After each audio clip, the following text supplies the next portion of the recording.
Chazak ve'ematz. Quelqu'un appelle hier, il dit, j'étais assez choqué de voir quelqu'un qui mangeait un hamburger avec du fromage. Alors j'ai été le voir et je lui ai dit, c'est du fromage? Il m'a dit, ah non, c'est pas du fromage, c'est du fromage synthétique, parvé. À Sheila, la question est de savoir est-ce qu'on a le droit ou pas de consommer ce genre de plat, ne serait-ce qu'en public. Aujourd'hui, ils ont même fait de la viande synthétique qui existe depuis longtemps. Et est-ce qu'on a le droit de montrer toutes sortes de formes, comme par exemple les fausses crevettes? Les crevettes sont strictement interdites pour les juifs. C'est pas moins grave que de manger du porc.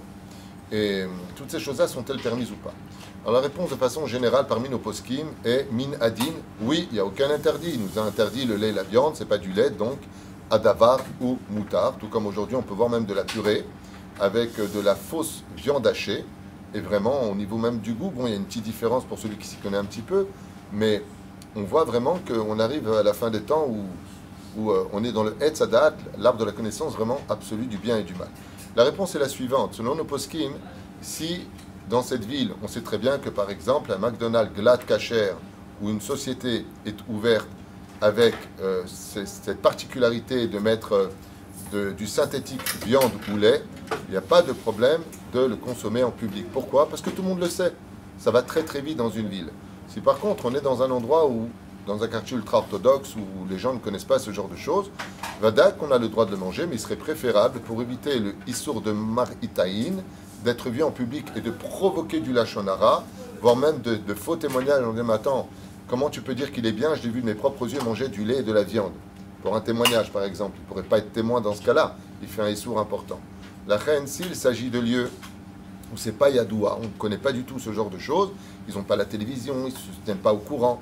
La dernière fois, aux informations, il y avait, dans une émission de Torchni de télévision en Israël, ils ont sorti des steaks synthétiques. Je ne sais pas si vous avez vu cette vidéo, mais c'est impressionnant. Et ils ont donné au Rosh Memshala de goûter. Il était impressionné, le goût, avec un peu de sauce au poivre. Il dit, mais c'est impressionnant, on dirait vraiment de la viande.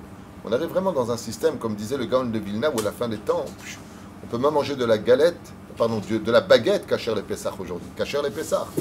Mais la reine, cela dépend du lieu. Si on se trouve dans un lieu où Béhémet, ils n'ont pas de télévision, un peu déconnecté de la communication, tu le prends, tu le mets dans ton sac, tu le manges chez toi. Mais s'il s'agit maintenant d'une terrasse où Béhémet, surtout si tu as la terrasse de cette boutique où il y a marqué, bien sûr, la cacheroute doit être méadrine, on se comprenne bien, vraiment une cacheroute valable et reconnue. Donc les gens ils savent très bien que ça vient d'ici, ils l'ont vu, En Bezedin, Shel Maritaïn. En ce qui concerne les fausses crevettes à émettre, le Rav Auerbach et le Rav Eliashiv se sont un petit peu levés contre cela, même s'il s'agit, je crois, de poissons qu'on appelle le colin en français. Donc ils lui font une forme de crevette. Alors Alpidine Vadak, il n'y a aucun problème de les consommer, que ça prenne une forme de crevette ou de Pinocchio, on s'en fiche, c'est pas vraiment important. Mais selon certains poskim, c'est immoral de manger ce genre de choses dans cette forme-là. Alors les fachot, si tu achètes ce genre de choses, selon certains poskim, il serait préférable de le couper pour pas qu'on voit la forme de la crevette. Pourquoi? Parce que Yotzimina Tame Tameu, malgré tout, il y a la forme, il y a le nom. Tu veux manger des fausses crevettes? Si tu mets des mots impurs dans ta bouche, fausses crevettes, assourd. Mais la reine, il y a même, je crois que le Rav Eliashiv, il avait interdit de les consommer.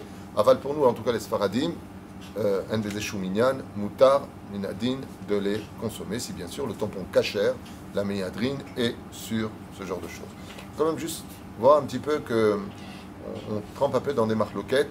Dans l'absolu, c'est permis et c'est vraiment un signe du Mashiach, puisqu'à la fin des temps, quand viendra le Melech HaMashiach, le porc qui nous était interdit, Chazir Yarzor Bichouva, il deviendra ruminant et on pourra le consommer. On s'approche vraiment d'une espèce de graduation vers la lumière de la Géoula, où les enfants d'Israël pourront, Bezrat Hashem, goûter à une autre lumière que celle qu'on a connue jusqu'à aujourd'hui. Bravo.